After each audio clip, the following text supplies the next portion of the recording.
My first experience was an out-of-body experience. It happened in the mid-'80s, and I'd taken my wife at the time to the airport, and I was driving home through an unusual or unfamiliar neighborhood, and it was dusk. And to tell you when this was, how long ago this was, I had a malfunction with my tape cassette player in my car. So it was that long ago.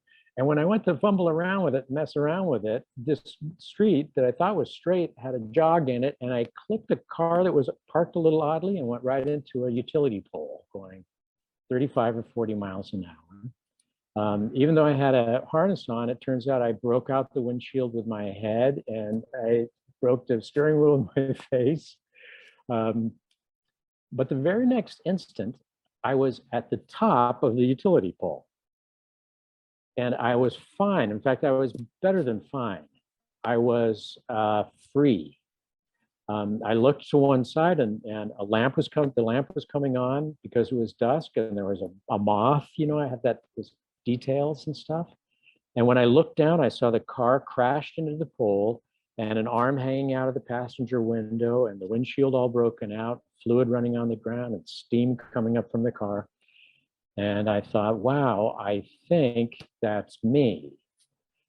Now, I don't remember being me, like having arms and stuff like that. I could see, definitely.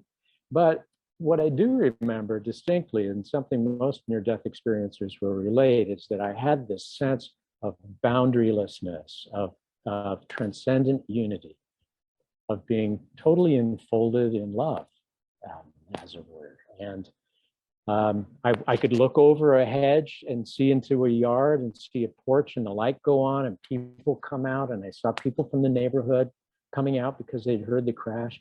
Call an ambulance, somebody said, and I saw the ambulance pull up. I tried to kind of levitate downwards and talk to people, but they didn't know that I was there.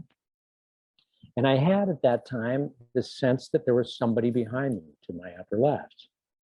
And so after a little bit of trying to be in touch with people and watching them load me into an ambulance, I was shepherded off, so to speak, by this benevolent entity with me, who I never turned around and met. I should have, come to think of it.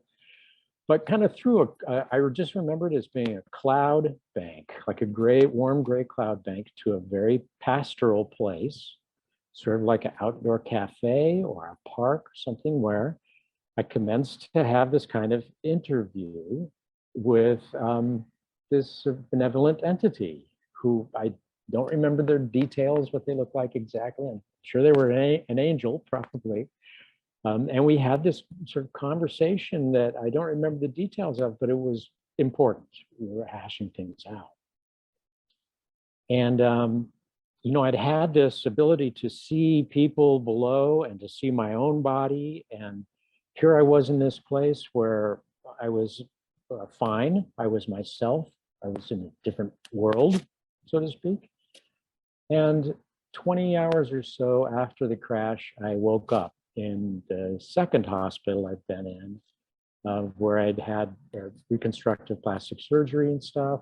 And I ended up going home with a big bandage on my head. And my wife came back from her trip, and I started to tell her about my NDE, but I didn't really feel like I could so much. It didn't go over real well because she was upset about everything else. I was driving her car, for one thing. That's another story. A couple weeks later, I went back to the neighborhood and walked around and surveyed what I had seen from up high. And everything was as I had seen it from up high, only I had to walk around the hedge to be able to see the porch and the backyard and stuff. So I confirmed for myself that I had seen all of that, you know. Anyways, I just realized that I was on my screen share that whole time, but that's okay. And so years later, when I had been meditating on the rock and stuff, I started to realize what this had meant to me. And in terms of the spiritual technology, in terms of what's really going on here, I'll tell you what I came to about the spiritual technology that's revealed to us by out-of-body experiences, mine and other people's, so many of them. For me, this is what it gave to me, and what I'd like to share with you is the realization that we have the insight to realize our authentic lives as energetic extra-dimensional beings, eternally alive in this boundaryless fundamental field of divine consciousness. It's like a matrix of loving intelligence and miraculous infinite potential that we're always operating within all the time. The ability to become a compassionate witness to ourselves and others as human beings, you know, objectively, struggling to grow beyond the limits of human perception. Through all these overwhelming human sensory experiences, you know, all the feelings and things happening and stuff. And that ability to kind of step back and positively engage or responsibly detach from the material demands of this world. You know, it's hard to get the genie back in the bottle, like I say on that other page.